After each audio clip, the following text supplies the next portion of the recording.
Savez-vous qu'il était désormais possible d'être millionnaire grâce à l'informatique à partir du codage et de la programmation? Les experts ne vous diront pas le contraire et aujourd'hui nous allons à la rencontre d'un expert.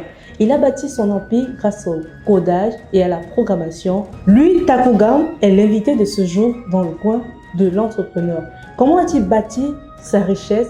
Quels sont les secrets du codage et de la programmation? Comment devenir riche à partir de l'informatique? Pourquoi le codage et comment programmer? Les réponses, c'est tout de suite dans le coin de l'entrepreneur.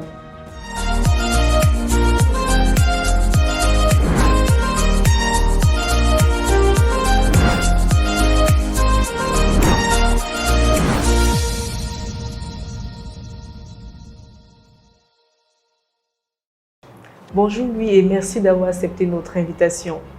Merci, bonjour, madame, disons mademoiselle, ça dépend de vous. Mademoiselle, Ok, super. parle-nous de GetSmarter et de Mesoft. Ouais, GetSmarter, c'est une entreprise. Jamais on dit entreprise parce qu'il faut aller dans le contexte de l'entreprise, mais en fait, GetSmarter, c'est une cache. En fait, moi, je dis le thème cache, pourquoi? Parce que c'est une arène dans laquelle il y a une seule règle. Soit vous sortez hyper compétent, soit vous fuyez avant. Ça veut dire quoi? Nos formations, généralement, sont taillées sur mesure. Ça veut dire quoi? On utilise des approches qui sont très rigoureuses. On va dire, la plupart des étudiants vont démissionner avant la fin de la formation. Parce qu'ils ne sont pas vraiment aptes à suivre notre système de formation. Par exemple, chez nous, on a à peine 1 heure ou 1h30 de cours. C'est 3 fois par semaine. Le reste du temps, c'est TP, sur TP. Et parfois, les gens sont amenés la plupart du temps à chercher eux-mêmes. Donc, notre système est basé sur ce qu'on appelle le peer-to-peer learning, où les plus forts vont apprendre aux plus faibles. Et avec des systèmes de piscine qui permettent aux étudiants de se plonger même dans l'univers du code et d'apprendre eux-mêmes. Et en ce qui concerne Mesoft? Mesoft est une entreprise spécialisée dans le développement de solutions logicielles. Ça veut dire que nous créons des logiciels pour des entreprises et nous collaborons beaucoup plus avec les entreprises étrangères. Maintenant, déjà nous lançons des formations aussi pour pouvoir compenser ce manque parce qu'on se rend compte que chez Mesoft, on n'arrivait pas à trouver des personnes assez compétentes pour pouvoir nous aider dans nos tâches quotidiennes. Soit pour trouver des personnes assez compétentes, il fallait aller dans certaines entreprises et débaucher des personnes avec une très grosse expérience. Et la main-d'œuvre devient donc très coûteuse. Il faudra payer quelqu'un 300, 400, voire 500 000 pour pouvoir l'avoir dans ton équipe. Pourtant, on a la jeune génération, les développeurs juniors qui sortent des établissements, mais sont très incompétents. C'est pour ça qu'on a lancé nos propres programmes de formation en partenariat avec plusieurs entreprises. Si vous voyez dans nos visuels de formation, par exemple, vous voyez plusieurs entreprises partenaires qui recrutent ces étudiants-là. Généralement, il y a même certains qui commandent même des programmeurs. Avant, ils disent que s'il te plaît, avant la fin de la formation, j'ai besoin de 3 programmeurs, j'ai besoin de 2, choisis-moi les meilleurs. Donc après la fin de la formation, on envoie ces étudiants faire les stages là-bas et la plupart sont retenus généralement. Et aujourd'hui, quel est l'apport de la programmation et du codage dans l'élaboration d'un business? Mais c'est simple, tout est digitalisé aujourd'hui. Par exemple, simple. Vous, par exemple, vous avez des pages Facebook. On va dire ça. C'est grâce à Facebook que vous tournez. Regardez, par exemple, il y a eu bug de Facebook et WhatsApp, ça fait. Tout le monde commence à se plaindre. Tous les influenceurs sont en train de dire Seigneur, on peut commander le business. Les gens qui avaient lancé les campagnes publicitaires, pas de retour des clients. Donc, on commence à voir déjà l'impact déjà de Facebook. Par exemple, nous, on va lancer notre propre réseau social en 2023, par exemple. Donc, allez voir. Et pour quelqu'un qui est un novice dans ce domaine, qui ne s'y connaît pas, mais qui souhaite se lancer, quelle est la raison qui peut pousser cette personne à se lancer dans ce domaine? Pourquoi investir dans ce domaine-là? Investir dans ce domaine, pourquoi? Parce que, en fait, comme on a dit, on va beaucoup plus vers la digitalisation. Il est vrai que le Cameroun, en particulier l'Afrique, sont encore plus en retard. Mais par contre, les pays étrangers, c'est peut-être que nos clients sont beaucoup plus étrangers, sont très avancés dans ce domaine-là. Par exemple, vous allez voir, aujourd'hui, en France, il y a ce qu'on appelle les auto-entrepreneurs, en Belgique, partout. Tous ont besoin, par exemple, d'un site internet. Tous ont besoin d'une application et tout. L'avantage de travailler avec eux, c'est que là-bas, ça coûte très cher. Pourtant, nous aussi, on prend un peu plus moins cher par rapport à la France. Ça fait en cause que la plupart des Français, les Belges, les Canadiens, les Américains même préfèrent confier la plupart de leurs projets ici en Afrique ou parfois en Inde même. Ceux qui se lancent peuvent facilement exploiter ce marché qui est très grandiose en fait. Donc dès qu'on a une entreprise, il faut un site internet, il faut une application pour gérer les clients, il faut une application pour gérer les ressources humaines et tout ça en fait. Donc du coup, on pense directement à la digitalisation des processus aussi. Et non seulement en parlant d'entreprise, quand on est par exemple, dès qu'on a une entreprise, il faut être sur les réseaux sociaux pour être connu. Il faut tout ça en fait. Donc tous ceux qui sont là dans le domaine digital, il y a vraiment de belles opportunités là. Maintenant, il faut donc être vraiment compétent. Parce que si vous n'êtes pas compétent, Vous allez m'aider. Par exemple, on a un client ivoirien qui nous contacte hier. Il dit qu'il a confié la gestion de ses pages, le site internet de e-commerce à une entreprise locale. Ils n'ont rien foutu. Du coup, ils vont reprendre tout à zéro. Ils sont les fêtes de fin d'année. Donc, vous voyez, pendant les fêtes de fin d'année, ils font dans l'agroalimentaire, dans les saucisses, la charcuterie, tout ça. Pendant les fêtes de fin d'année, il y a la force de vente énorme. Donc, exactement. Et les plateformes de vente en ligne sont donc très importantes à ce moment-là. Et toi, en tant qu'entrepreneur, quelles sont jusqu'ici tes plus grandes réalisations? En termes de réalisation, il y a des projets. Moi, bon, quand on parle de grandes réalisations, moi, personnellement, c'est ce qui me passionne beaucoup, que j'appelle grandes réalisations. Il peut y avoir d'autres qui sont assez grandes. Par exemple, j'ai eu à collaborer avec Horizon Service SL en Guinée équatoriale pour la mise sur pied du logiciel de gestion des péages automatiques routiers. C'est-à-dire que vous passez au péage avec votre carte prépayée. Vous badgez, la barrière s'ouvre, ça coupe le montant dans votre carte, vous passez votre véhicule, ça se referme et vous partez.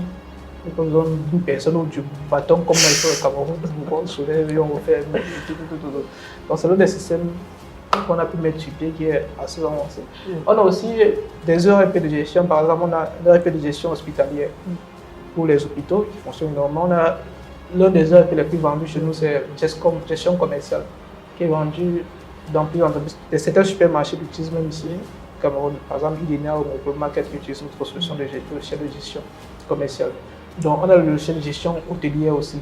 Donc, en fait, en termes de réalisation, on a tellement de projets. Maintenant, par des projets côté client, par exemple, on a Flexipay, l'entreprise Flexicol, spécialisée dans la vente du ciment qui est en ligne sur Play Store, parce que Play Store, vous allez voir l'application aussi. Donc, en fait, il y a tellement de projets. Si on veut commencer à citer, on peut donner ici. On va revenir sur la primeur qu'on a eue, le réseau social que vous souhaitez lancer en 2023. Est-ce que c'est possible de nous en dire plus?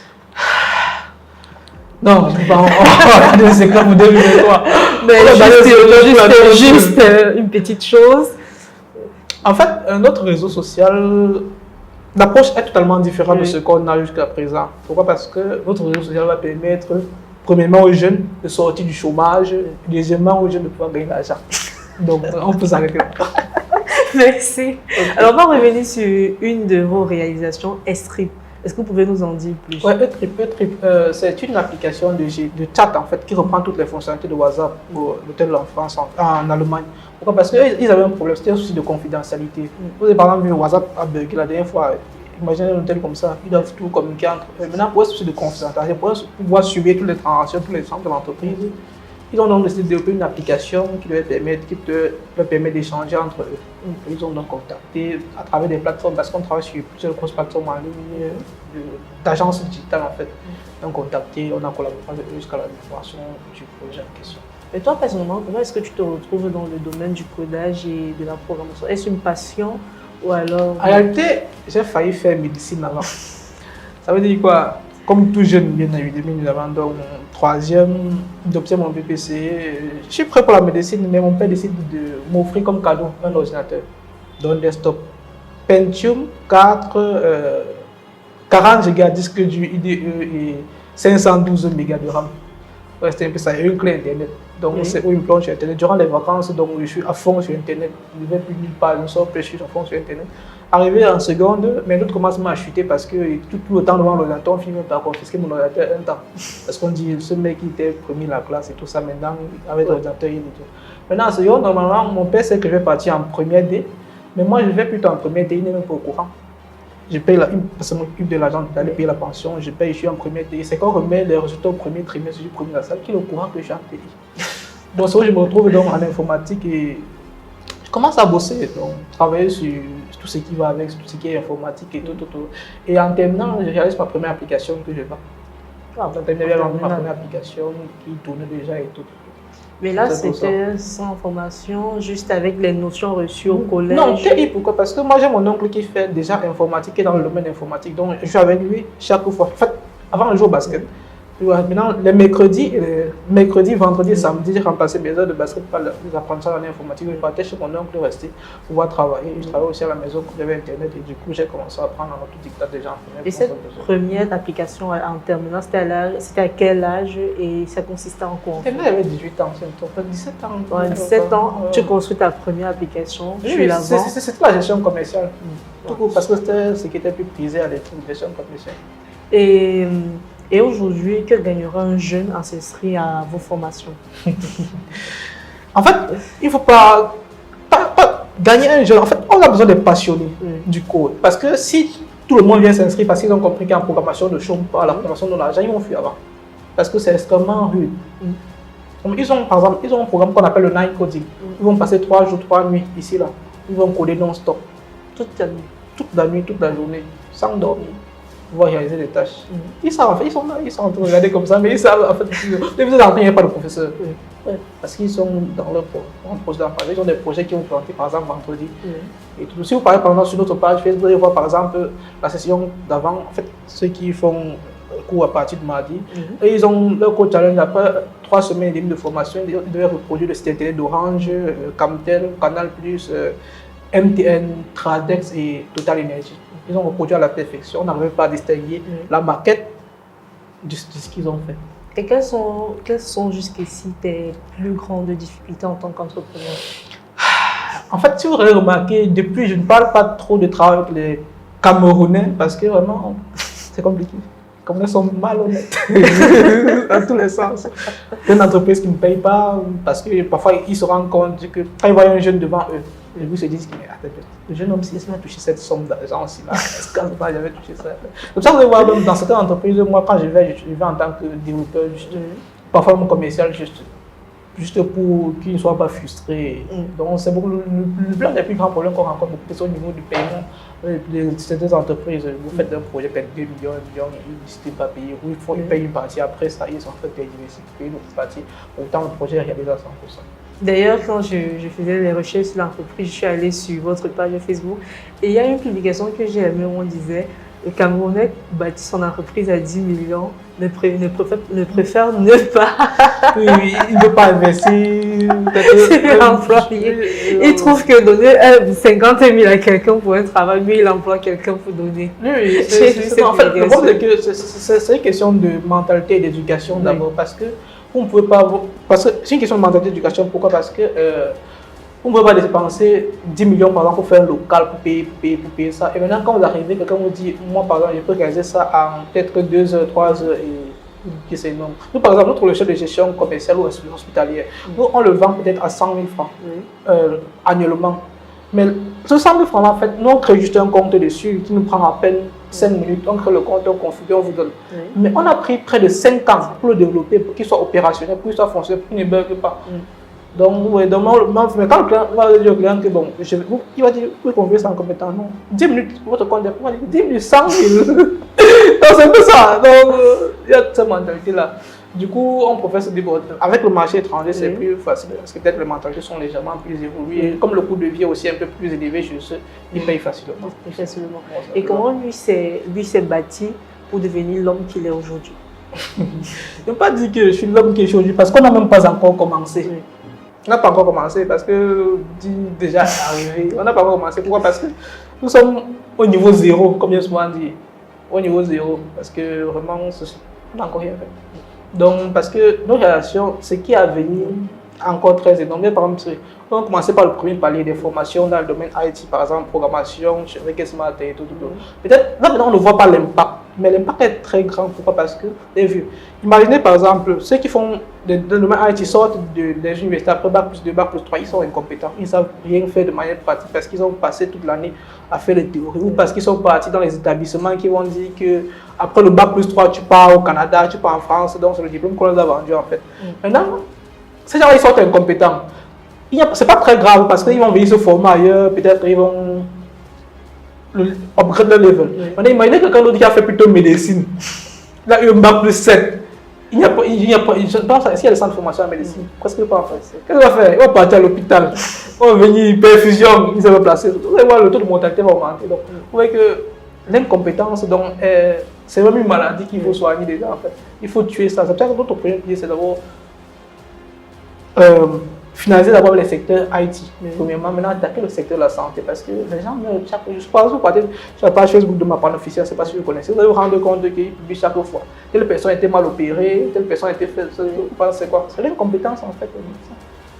Une compétence. Donc, notre premier objectif, c'est d'abord de finaliser avec des domaines IT. Nous serons complètement assis le domaine IT, nous allons attaquer le domaine de la santé et de la médecine aussi. Pour pouvoir offrir des formations de qualité à ceux aux apprenants qui vont sortir de avec des matériels aussi de qualité. Mais est-ce qu'on se lève un matin et on décide de lancer sa propre boîte? Non. Non. En fait, décider de lancer, comme je l'ai dit, c'est pouvoir identifier aussi le besoin. Moi, par exemple, je finis de faire mon bac plus 2. Et là, je m'inscris en bac plus 3. Premièrement, je me rends compte que j'ai plein de camarades qui n'ont jamais fait même informatique. Mais ils sont en bac plus 3 avec moi qui ai fait informatique depuis longtemps. Je me rends compte que les professeurs viennent donner encore cours de HTML, CSS. Moi, avec un bac plus 3, moi qui crée le logiciel pour vendre dans l'entreprise. Moi qui travaille à l'entreprise, on me paye chaque fin du mois. Et du coup, je viens encore faire HTML, CSS. Je dis, ok, bon, ça va pour le moment, je vais d'abord arrêter ça. Je vais partir me former ailleurs. Donc, quand j'ai arrêté, bon, moi, je vais par exemple suivre des formations en ligne avec les Indiens pour me perfectionner parce qu'il fallait atteindre un niveau pour perfectionner. Et ça, c'était le premier point. Maintenant, le deuxième point, c'est qu'il y a plusieurs entreprises aussi qui ont voulu me recruter à l'étranger. Il y en a jusqu'aujourd'hui, ils veulent toujours me recruter. Parce que quand ils voient mes relations sur LinkedIn, ils sont toujours en train d'écrire. Et quand ils font ça, moi, je préfère envoyer plutôt d'autres personnes qui sont formées ici. Maintenant, ça c'était ça. Maintenant, quand je suis chez moi, je suis en train de travailler comme d'habitude. Parce qu'à un moment précis, j'étais freelancer et donc je travaillais avec des entreprises étrangères toujours. Et je me rends compte que la plupart de mes camarades sont plus en train de venir demander est-ce que tu peux m'aider à faire ça? Est-ce que tu peux m'aider à faire ça? Est-ce que tu peux m'aider à faire ça? Je me rends compte que le problème n'est pas peut-être forcément ici, même les gens à l'étranger. Ils sont en train de dire, poser des questions, moi je prenais dans les forums et tout. À un moment précis, je me dis, mais s'il y a tellement de personnes qui n'arrivent pas à faire ça, pourquoi est-ce que je ne peux pas monétiser ça en leur aidant de manière plus approfondie? Je commence donc par les formations en ligne. Au début, c'était online coding, où je dispensais des formations en ligne depuis chez moi avec différentes personnes qui étaient en difficulté et tout. Après, je me rends compte que ça va de mal en pire. Ça veut dire quoi? Ça va de mal en pire. J'ai les bac plus 2, les bac plus 3 qui sortent, les bac plus 5 même qui sortent et qui viennent pour que je les encadre. Je me rends compte, mais attendez, un bac plus 5 n'arrive pas à faire ça. Je commence à comparer dans les niveaux des bac plus 2 et au Cameroun avec les bac plus 2 à l'étranger, avec les bac plus 2 ailleurs. Je vois que c'est le jour et la nuit. Donc, ce qui fait, c'est pour ça que je continue de me perfectionner, par exemple. C'est pour ça que je décide donc d'apprendre ce qu'ils ont appris, me perfectionner ce qu'ils ont appris pour pouvoir transmettre ça aussi ici. Il fallait apprendre avec les meilleurs, comme je dis, les Indiens, qui sont très avancés dans le domaine IT, en programmation et tout. Non, c'est cette compétence-là qu'on commence donc à transmettre à ceux qui sont sur place pour qu'ils puissent aussi atteindre le top level déjà aussi. Donc, c'est un peu tout ce processus-là. Super, c'est intéressant. Pour terminer justement l'émission, est-ce que tu as un conseil, un mot pour tous ces jeunes codeurs et programmeurs? Qu'est-ce que je veux leur dire? Je vous lance par programmation. Qui se lance pas? Parce qu'en réalité, la plupart vont penser que la programmation, c'est le matin, on finit et tout. C'est un apprentissage continu. Moi, aujourd'hui, je continue d'apprendre. Hier, par exemple, j'étais en train de suivre une formation toujours. Oui, parce qu'il faut toujours se préparer, il faut toujours être à jour. Aujourd'hui, nous sommes au Web 3.0 en fait. Donc, il faut toujours se mettre à jour, il faut tout update. Maintenant, si vous lancez la programmation, vous êtes difficile d'apprendre toute votre vie. Ça évolue tellement vite. C'est pour ça que notre méthode est basée sur apprendre à apprendre. En fait. Le monde de la formation évolue tellement vite. Et si vous n'êtes pas rigoureux, passionné, travailleur, vous allez abandonner très rapidement. C'est pour ça que la plupart commencent et abandonnent rapidement. Ça a été un plaisir pour nous de vous recevoir. Merci aussi.